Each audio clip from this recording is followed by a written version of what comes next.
At about 9:45 a.m. this morning, our 911 call center began getting calls about an armed subject at an apartment here. There was also some information that he may have fired shots, so we had a call of shots fired.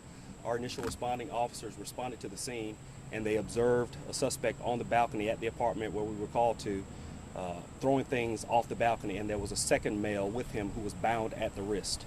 When the suspect saw our officers, he retreated. He grabbed the victim and retreated back into the apartment. Our SWAT team was activated along with our crisis negotiations team and our crisis intervention team.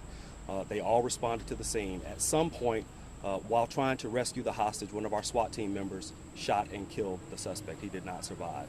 The hostage was rescued and is at Kennesaw Hospital now, recovering and being treated for several different injuries he received prior to us arriving. What can you tell us about the incident itself that led up to the shots being fired, you all being called? There were several calls that came in, so I'm not exactly sure what led up to that.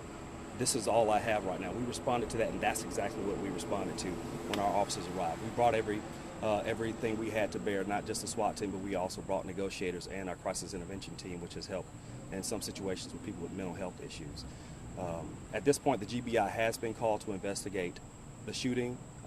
Any further updates on any additional information is going to have to come from them because this is their investigation now. Are you able to specify any of those injuries at all? I don't know the extent of the injuries that the hostage received. I'm not certain at this point. I haven't received an update on exactly how bad he was hurt, but he was injured pretty severely. What was the relation between the two? I don't have anything. I don't have the name. None of the names have been released to us just yet. Our investigators are on scene. Our investigators are on scene. They're securing the scene for the GBI, waiting for the GBI to arrive and take over. Sergeant, were any shots fired at Cobb Police officers prior to the shooting? I don't have any information about shots being fired at our officers. None of our officers reported any shots when they arrived.